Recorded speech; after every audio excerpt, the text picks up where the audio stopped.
Setiap benda punya cerita. Setiap cerita punya makna. Ayo belajar bersama.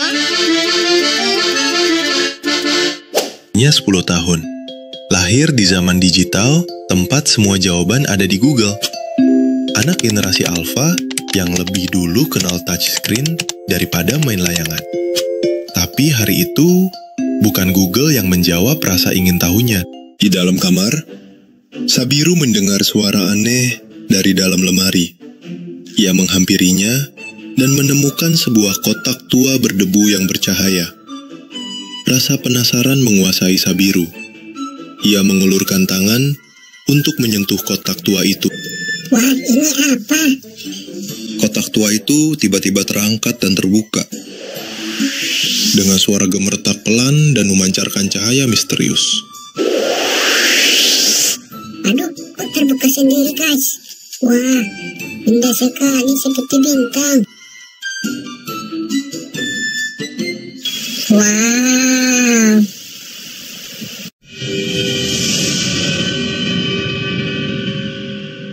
Sekejap kemudian, pemandangan di sekeliling Sabiru mulai berputar. Cahaya berkilatan seperti kilat di malam hari. Di udara, terbuka sebuah portal waktu. Besar, berkilau keemasan dan biru. Lalu, zut, Sabiru tersedot masuk ke dalamnya. Dunia seolah berputar makin cepat, dan tiba-tiba, semuanya menjadi gelap. Sabiru membuka mata perlahan. Ia kini berdiri di sebuah dunia asing, penuh keheningan. Di depan Sabiru, terbentang sebuah rumah gadang besar dengan atap melengkung khas Minangkabau. Ia melangkah perlahan ke rumah itu. Seorang pria tua, berpakaian adat Minangkabau, muncul melangkah dari pintu rumah gadang itu. Sabiru penuh heran dan bertanya, Kakek siapa? Aku ada di mana? Pria tua itu hanya tersenyum, sembari menghampiri Sabiru. Tenanglah, nak. Semua akan baik-baik saja. Petualangan Sabiru baru saja dimulai.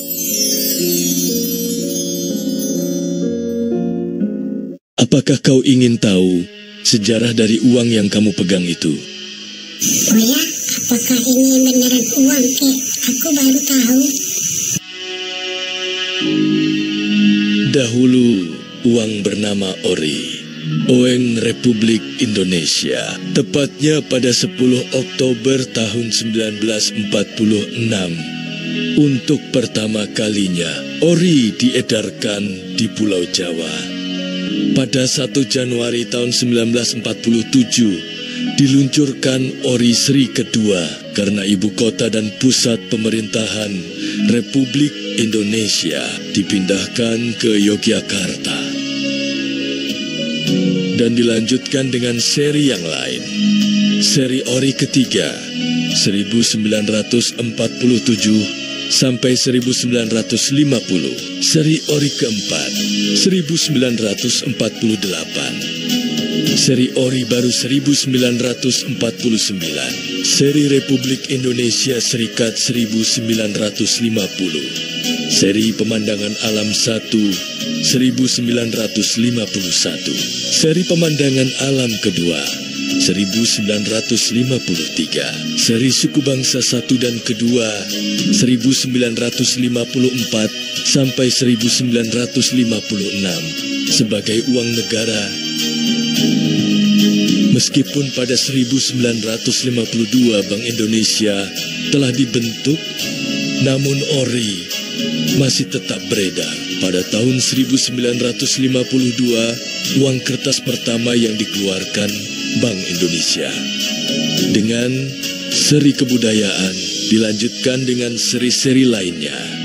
Seri Hewan 1957, Seri Pekerja 1958, Seri Bunga dan Unggas 1959, Seri Pekerja kedua 1963 sampai 1964, Seri Soekarno 1965 sampai 1967.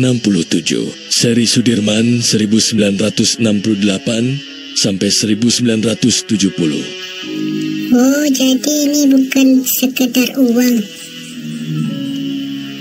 Ini kayak bukti hidup. Benar. Ini adalah media literasi visual. Uang menyimpan cerita, nilai, dan semangat zaman. Uang itu bicara lewat simbol. Sabiru dan kakek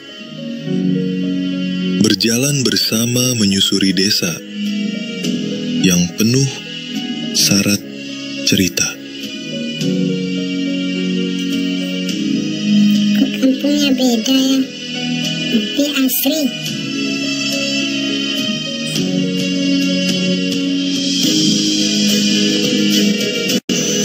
Kok ke sekolah nggak ada AC-nya? Tak apa tak ada AC. Yang terpenting ada tekad. Literasi bukan soal alat, tapi semangat.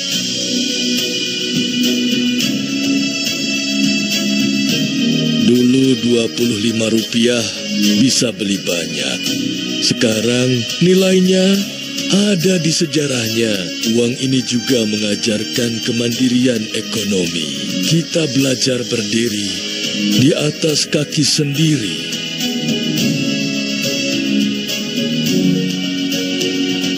Dulu, radio adalah jendela dunia.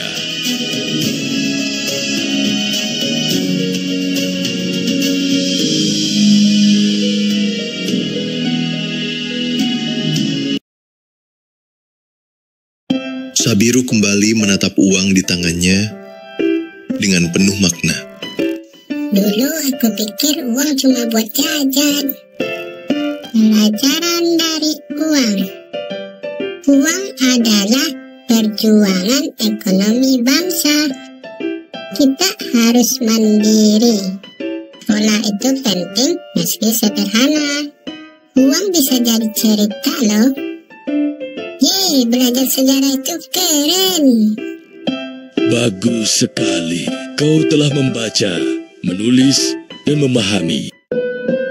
Perlahan, segalanya memudar. Desa yang damai, rumah sederhana, dan kakek itu menghilang. Cahaya pagi berganti putih terang. Sabiru membuka matanya kembali. Kini, ia tak lagi duduk di beranda kayu, tapi di sebuah kamar modern. Namun, pelajaran itu tetap bersamanya. Itulah inti dari literasi sejati. Bukan sekedar membaca dan menulis, tapi memahami hidup, menghargai nilai, dan mewariskan kebijaksanaan dari satu generasi ke generasi berikutnya. Sabiru mulai mengerti bahwa bentuk pola di uang tua itu bukan hanya sekedar gambar, tapi jembatan waktu, penuh pelajaran. Karena terkadang, benda kecil menyimpan makna besar. Literasi bukan sekedar membaca, tapi memahami, menghidupkan masa lalu untuk masa depan.